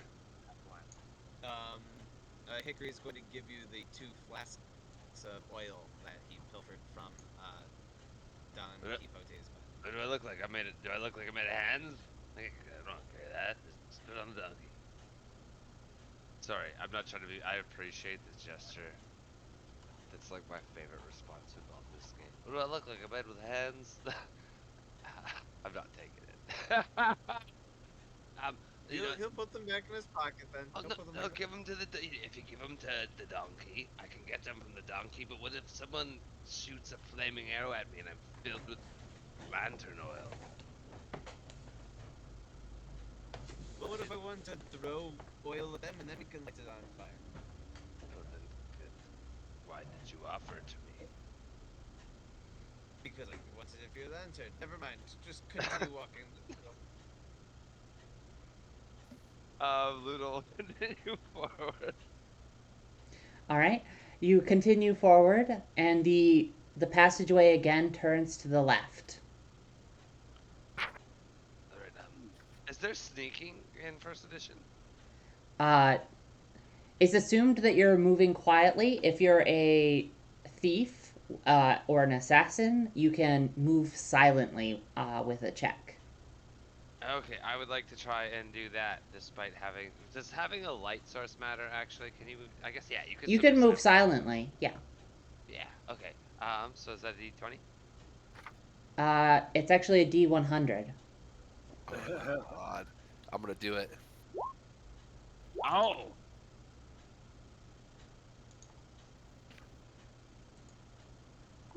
This is one of those things where we're supposed to generate our own. Ooh, you guys! Wow, what are the odds? I'm so sorry. I believe. Let me double check. I believe you're trying to roll under a value, so that probably won't. Oh well. But let me look. We thought we did so good, and we likely both did so bad. I know, this is even better. Yeah, you're trying to roll under your value of 20. So. Oh. Well, We We're the loudest, stomp. proudest assassins ever. Yeah. We're just laughing and regaling stories of murder as we try and tiptoe about to like undoes the tiptoeing by our laughter and shouting. It's great. Great. So That's, you reach, that's as you continue on, the passageway turns right. Um, Does anyone want to? Oh, never mind. No, sorry. Yeah, I don't think anybody's drawing it. We've gone left, left, and right. I was gonna ask someone else to take the torch. Does anyone else want to hold this? I gotta stretch my back. I will take your lantern. Thank you. And Ludo falls to the back of the group. For some reason, comfortable. I will pull out my dagger so I can still have a weapon in my hand. Grab that lantern, and as I walk, I'm gonna like check out the walls and I guess the ceiling because no one ever looks up. all right. Mostly same place. Just to see if anything looks out of place as I walk.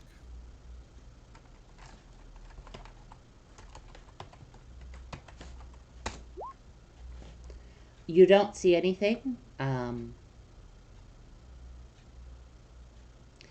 And then you, as you continue forward, you see that the path turns once again to the right. I will peer around the corner and then go to the right if it's clear. Peering around the corner, you see that it goes down about 30 feet and then turns to the left. But there is a door on the far end of the where it turns left. There's a door on the right hand side. Before I go around the corner, I'll hold up the lantern and turn around very slowly and say, "We have another choice, lads. There's a door on the right up ahead, or we can continue to the left. I figured we should decide here before we start walking." Well, the dead man suggested left, so my vote is right. Into the door. I like it. I would like to check out a room. So I misspoke. Actually, Hickory is still alive and well. Both of them talked about going left, so it's Okay, so yeah, so right, yeah, right. Let's go right. Right. What do it you think, is. Oscar? Well, to the right. And I'll head down the hall. And I'm going to look to the left before I go to open the door to the right. But then I will open the door to the right. All right. Roll a d6 for me. This is to see Okay. if you can open the door. Okay. What is Great your question. strength? I think it's 11. It is 11.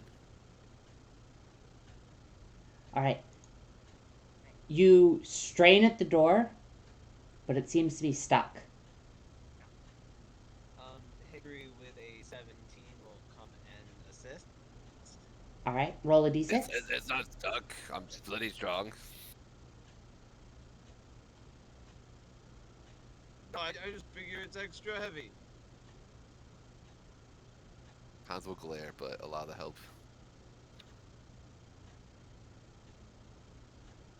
What would you like to roll? A d6. D20. Nope, a d6. All right. You force the door open. And on the other side, you see a small room. Just a second. Oh, I messed up. I have to get back into roll 20. No worries.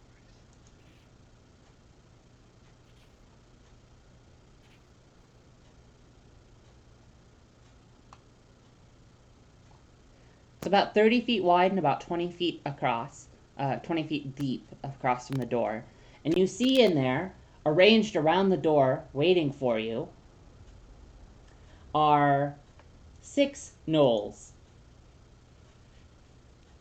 Their large hyena-like heads pointed towards you as they all raise up their weapons to attack. Since they surprised you, they get to go first. Oh no. This could hurt. So who was standing at the door? Hickory and I am behind Hickory. we were opening it together. You were so much stronger than me. I decided to let you open it all alone. I very gracefully backed away. I wasn't ashamed at all. So it was Ludo and Hickory at the door? No, Ludo handed off the lantern and assumed the back of the group. It is unfortunately Hans. Hans, okay. So the gnolls are going to attack. 3 of them are going to attack Hans. 3 of them are going to attack Hickory. Oh no. Don't you dare loot Hans' body, you all. Oh, ouch. Luckily, there are no crits. Though I believe that those will all hit you, especially considering they have, +2 on each of those. So, Their armor on, but I don't have much hope. yeah, so Hickory takes 3 attacks.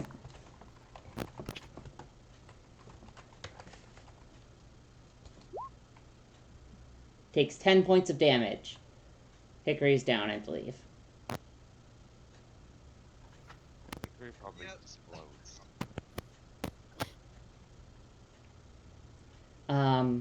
Hans, what is your AC?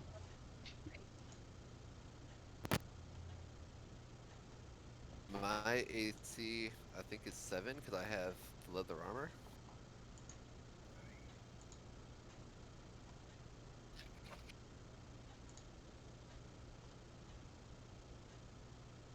So one of the attacks hits you. I'm growing wings, y'all. It does 5 points of damage. I am growing wings 5 times over. I have so many wings. All right. Oh, we're in so much trouble. Now What let's roll for happened to initiative. so much damage? Is Hans' body just obliterated? It's hacked into several pieces. Okay, that's cool. I appreciate you telling me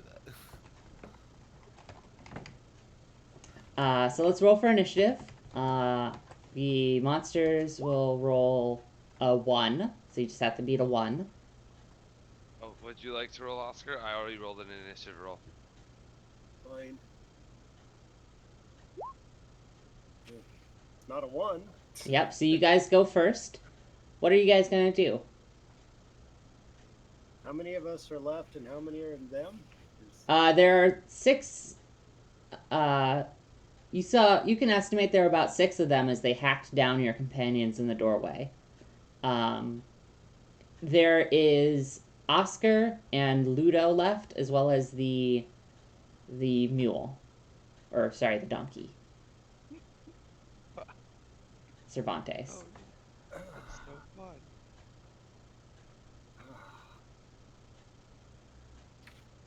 I'm gonna mount the donkey and kick it off backwards. I'm riding it. Can I shoot from the donkey? Not in these conditions. If we were out like in open field or something, yeah, but not like in a dungeon corridor. That's okay. Are there readied actions? Can I ready an action? What do you want to do? I'd like to throw my pocket full of guano at the first one that gets close to me as I'm trying to ride away. Okay, I'll allow it. I've got it. Yeah, I might as well use it. Oscar, what does Oscar do? How wide was the hallway? The hallway's 10 feet wide. And how wide were the corners? Because I know we went around 3 or 4 corners. The corners are about 12 feet. Okay. From Now, corner to corner.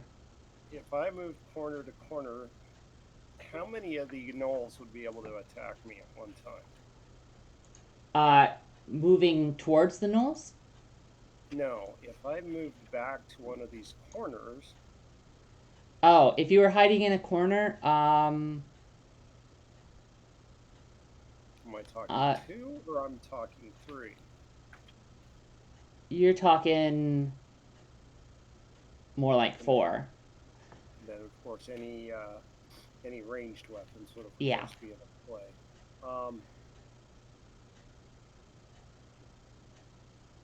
Yeah. So, well, that's what I'm gonna do.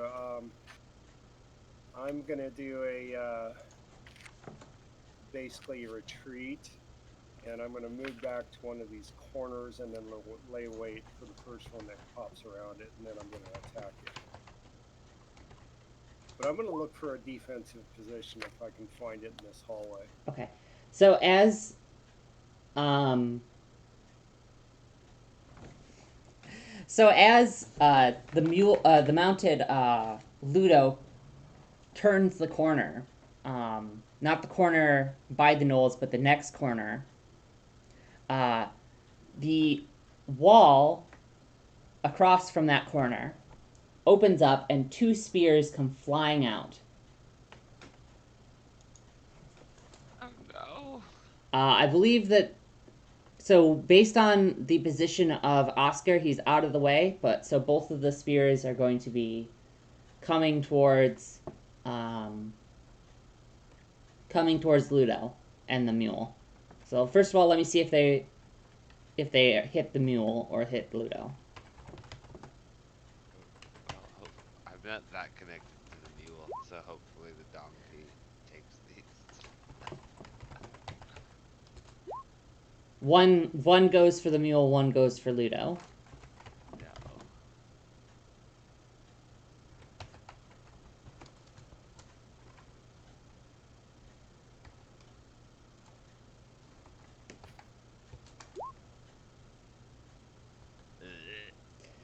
No. Uh, 19 will hit you, I believe.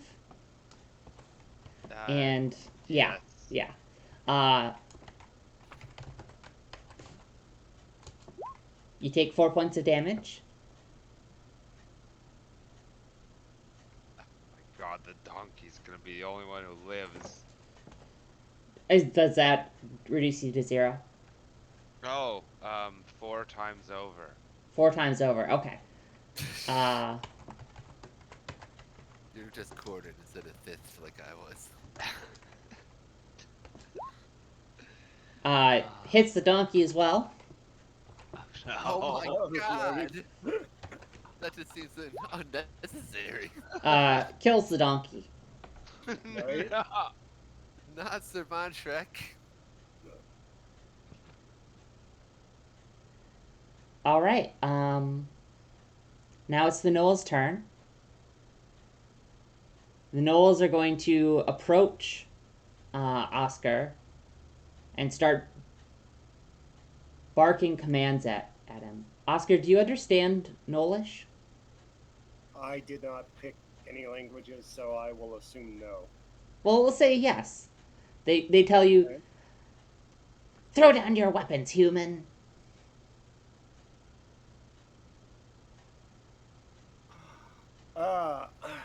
You want my weapons? You come and claim them.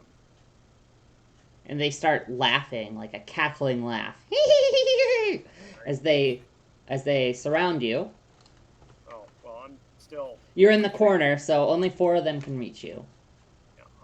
Yeah, well, I'm not gonna let them just, surround me. I'm gonna stop and, I'm gonna look for a defensive position where I have a corner in my advantage and wait. Yeah. First one, yeah, I'm gonna attack him. And then Okay, go ahead and attack the first one that. Oh, okay, you're gonna retreat after that. Okay. Yeah, I don't think that I'm going to attack and kill one of these guys at any one time, and I'm not going to hit them with anything like that. So. No. All right. So back to your narrative. Okay. So let's see. What your movement speed is 9 inches, right? Yes. Double check what the Knolls have.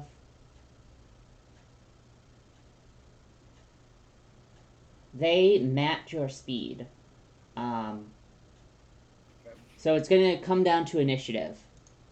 If the Knolls win the initiative, they're going to catch up to you and attack. If you win the initiative, you're going to be able to put some distance between you and them, okay?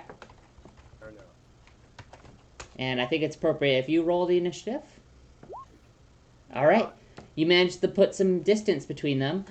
I'm going to roll to see if you set off the spear trap again. Okay.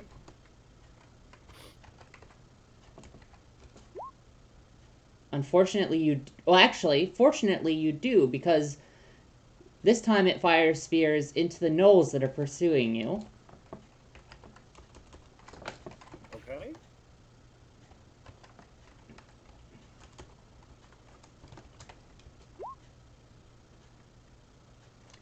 I do believe that hits them.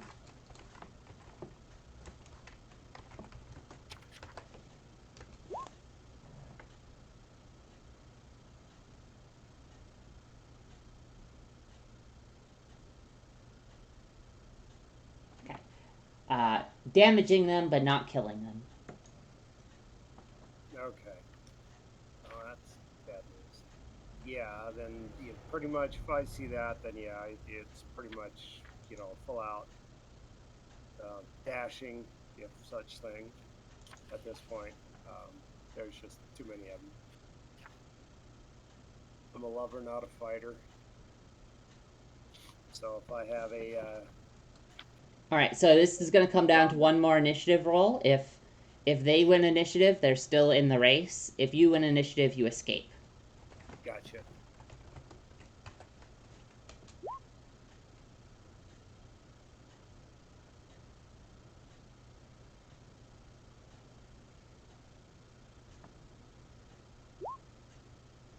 You win initiative. You manage to escape from the gnolls. Uh, you turn down the winding passageways. There's only one way to go each way. So you come back into the room, the large room with the bats on the ceiling. To your left is the stair upward into daylight. Yeah, take the stairs up. I am unprepared to take this on. Yep. You retreat back to civilization. Did you have any treasure on your character?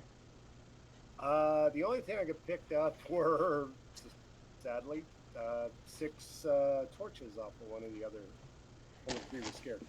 All so right. That's the only thing I got. Yeah. Well, you get some experience for killing the gelatinous cube, and you don't have to split it with anyone. Ooh. So, Wow. let me double check that. Does that make me second level? I don't think it's enough to make you second level, but we'll see. Yeah, you get 400 experience points. Oh, wow.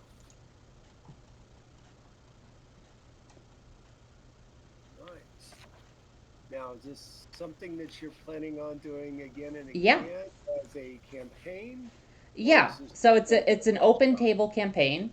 So people can show up to whatever sessions they like, Gotcha. and play the same character, or make a new character if they want, especially if they died. Right. But it would behoove me to keep track of experience points. Keep track of your experience and your equipment and stuff. Okay. Well, thank you so much for the session. That was Yeah. Well, it's exactly like the Temple of Elemental Evil would have been. So yeah. This is fine. Hans will be avenged by Hans II. That's appropriate. Right. So, well, thanks guys for giving. If you guys had retreated after looting the gelatinous cube, you would have been in a pretty good position, actually. Okay,